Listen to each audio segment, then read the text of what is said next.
최근 주요 행사에서 부녀 간 대화 모습이 자주 포착되고 있는데 국정원 관계자는 공개하기 어려운 북한 내부 정황을 포착했다고 설명했습니다. 김주의 후계자설은 최근 다양한 장면을 통해 힘을 받았습니다. 지난해 11월 북한 공군절에 단독 경례를 받고 12월엔 아버지인 김정은 국무위원장보다 앞서 걸었습니다. 올 초엔 금수산 태양궁전 참배에 처음 모습을 드러내기도 했습니다. 사진 각도상 정중앙에 선 모습이었습니다. 네, 국가정보원이 김정은의 딸 김주혜를 두고 지금까지는 후계자 수업을 받고 있다 이렇게 표현했었는데 처음으로 후계 내정 단계라고 판단했습니다. 과거에 김주혜에 대해서는 후계자 수업 중이라는 그런 표현이 있었는데 오늘은 후계 내정 단계라는 단어를 좀 사용한 게 특이하게 좀 받아들여지고요. 그런 근거로서는 공군절 행사에 참석 등 이런 군과 관련된 행사에 참석했었던 부분과 혈통 개성의 상징인 금수산 궁전 참배를 통해서 존재감이 더욱더 국내적으로 부각이 되고 있는 점, 그리고 현장 시찰을 할 때 일부 시책에 대해서 직접적인 의견을 내는 상황 등 이런 걸 종합을 해봤을 때 후계자 수업이라는 단어에서 오늘은 후계 내정 단계라는 표현이 가미된 점이 좀 특이한 점이 아닌가. 네, 저희 뉴스탑10에서도 이 장면을 좀 주목해야 될 것 같다라고 짚었던 장면들이 있는데 국정원에서 보기에도 이게 아무래도 후계 내정 단계로 들어간 장면 같다 이렇게 분석을 한 것 같습니다. 고영한 원장님이 나오셔서 질문을 바로 드릴게요. 결정적인 장면으로 이런 것들이 좀 언급이 된 것 같아요.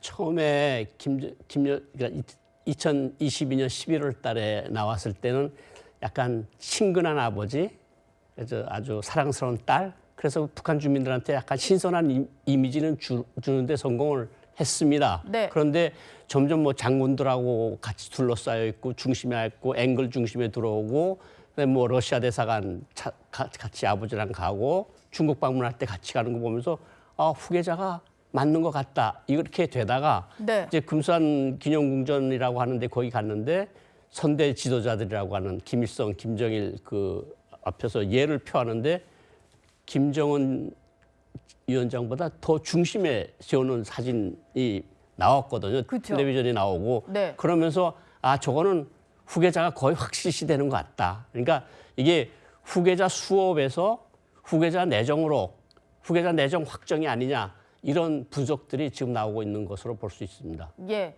그리고 오늘 국정원이 정보위원들에게 했던 보고 내용 중에는 이게 눈에 띄는데요. 지금 김주혜가 만 13세입니다. 우리 나이로는 뭐 초등학교, 뭐 중학교 들어갈 나이 정도인 것 같은데 그런데 여러 가지 시책에 의견을 낸다 이런 얘기를 했거든요. 이현정 위원님, 대체 어떤 시책에 어떤 의견을 내는 걸까요? 글쎄 저거는 제가 볼 때는 참 지금 시책에 저 나이에 네. 낸다는 것 자체가 좀 상식적으로 이해하기 힘들거든요. 그러니까 아마 저거는 아마 이제 본인이 좀 계획된, 그러니까 북한 내에서도 네. 실적으로 어떤 이런 걸 냈다라는 걸 통해서 예. 어린 나이에도 불구하고 국정 전반에 대해서 이해도가 있다. 이런 것을 선전하기 위한 거 아닌가. 뭐 그런 추정도 해볼 수 있을 것 같습니다. 사실 김주혜가 처음 등장했을 때부터 후계자를 데리고 나온 게 아니냐 이런 말들이 많았었습니다. 과거 목소리 듣고 오시죠. He has a daughter, I guess think so. and she will be the next leader, maybe. I'm not sure. 제가 처음에 이만감에 나오기 시작해서부터 아니다 계속 주장을 했어요. 왜냐하면 가부장적인 남전여비적인 그런 북한 정치 토양에서 그리고 3대까지 다 남자가 했는데 그런 것들 때문에 제가 계속 말씀을 했는데 요새 좀 생각이 조금씩 달라지기 시작하는 게 왜 계속해서 저렇게 노출을 시킬까? 그리고 거의 포스트 레이디 역할 같은 것을 하는 것을 왜 자꾸 이렇게 노출을 시킬까? 그걸 보면서 이게 후계자일 가능성이 조금씩 높아진다. 굳이 화면에서 지우지 않는 것들을 보면 뭔가 저 사람들이 꿍꿍이는 있어 보여요. 그러니까 자기가 건강이 나쁘다는 것도 좀 알고 여러 가지 사건이 있을 수 있으니까 어쨌든 자기가 갑자기 없어질 것으로 대비한 뭔가 대비책이 하나로 김주혜를 활용하는 건 아닐까 이런 생각이 듭니다. 네, 지난해 6월에 고영한 원장님이 하셨던 얘기를 길게 듣고 와봤는데요. 그 와중에도 여러 가지 이제 국정원이 파악하기로는 북한의 어떤 이제 정책이 좀 바뀐 것 같습니다. 처음에 등장한 게 2022년 11월이었는데 미래 세대의 상징이라면서 처음 등장을 했었고요. 뭐 후계자 수업이 진행 중이라고 봤다가 오늘에는 후계 내정 단계다 이런 발표까지 하게 된 건데 고영한 원장님 보시기에는 지금 몇 % 정도 후계자로 확정이 됐다라고 볼 수 있을까요? 뭐 변수가 아직 10%, 20%는 남아 있는데 그래도 한 7, 80% 정도는 후계자라고 우리가 볼 수 있는 여러 가지 근거들을 지금까지 말씀을 하신 거고 예. 그래서 지금까지는 후계자로 내정된 것이 거의 분명하다. 뭐 물론 변수들은 남아 있지만 그것은 10%, 20%에 불과한 것이 아니냐 이런 생각이 듭니다. 예. 근데 왜 아들이 있을 수 있다. 사실 김주혜 말고 나이가 많은 오빠가 있을 수 있다. 이런 전망도 있었는데 그건 이제 좀 아닌 걸로 확인이 됐다라고 보면 될까요? 이제 지금 13살이 아닙니까? 올해 만 13살인데 네. 13살 난 저 어린 여성을 계속해서 등장을 시키는 거는 여러 가지 이유가 있을 수 있거든요. 첫째는 건강 때문에라고 볼 수가 있고 두 번째는 여성 지도자에 대한 북한 주민들이 반감. 그러니까 남존여비, 남성 우위 그런 사회니까 여성 지도자를 우리가 최고사령관으로 모셔야 되나? 이런 것들을 계속해서 이야기를 하고 있다 그래요. 현실적으로 북한 예. 사람들이.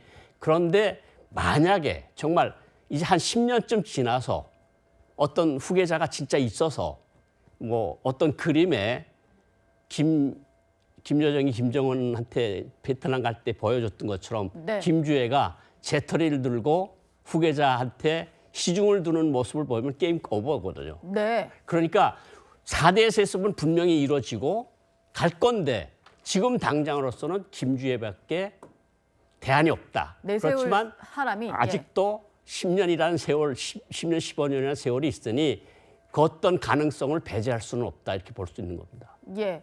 근데 9차 당대회가 곧 있잖아요. 그럼 그 자리에서 후계를 좀 공식화할 수 있다 이런 관측도 있는데 원장님 생각은 어떠세요? 6차 당대회에서 김정일이 후계자로 공식 선포가 됐거든요. 네. 그것 때문에 지금 9차 당대회에서 후계자로 나선다는 말이 있는데 예. 지금 13살입니다.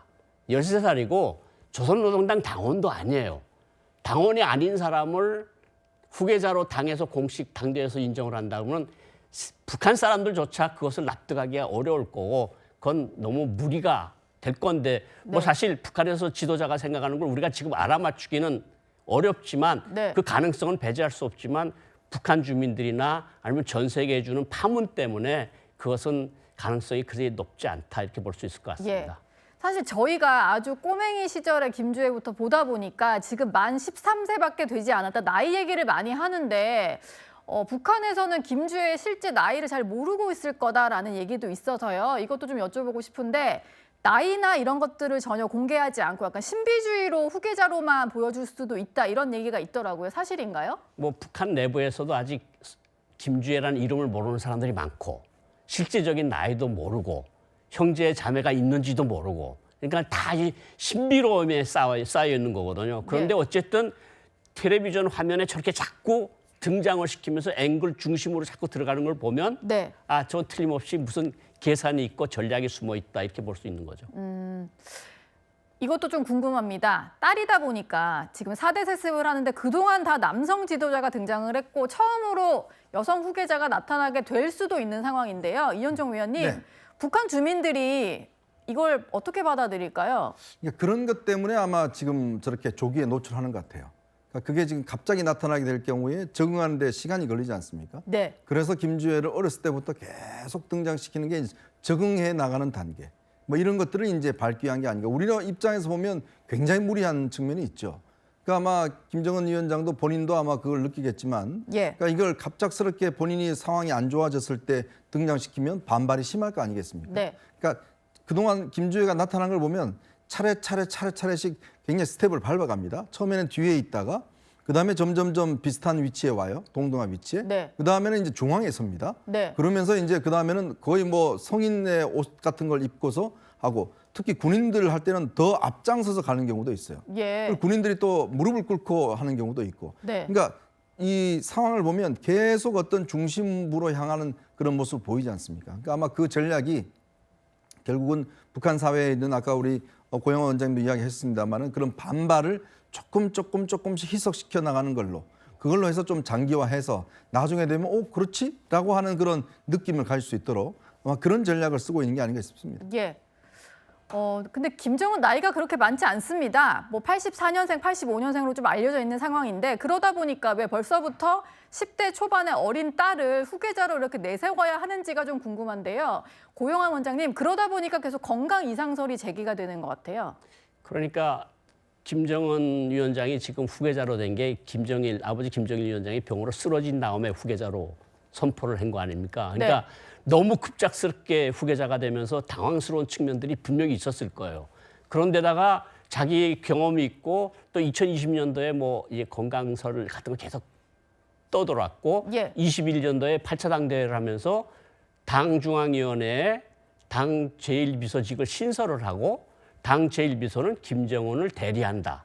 근데 당 제1비서가 아직 없어요. 네. 그걸 보면 분명히 뭔가 우리가 모르는 뭐가 있었고 그러면서 어쨌든 자기가 했던 경험상 봐서 뭔가 차례차례 준비를 하지 않으면 우리나라에 내가 어떻게 잘못되는 경우에 또 어떤 경우에라도 어떤 파국이 올 수도 있다. 네. 그러니까 그런 것을 미리 막기 위해서 뭔가 내세워야 되고 4대 세습으로 간다는 거를 주민들한테 계속해서 설득을 시키고 납득을 시키면서 네. 그러면서 이제 김현정 의원님 말씀하신 것처럼 여성 지도자에 대한 어떤 불만이나 반감도. 거부감을 상쇄시키면서 희석시키는 단계거든요. 네. 그러니까 뭐 한 10년 지나느라면 진짜 뭐 충분히 자격이 있지 않을까? 이렇게까지 갈 수 있는 그런 단계를 밟는 것이 아니냐 이런 생각이 듭니다. 예.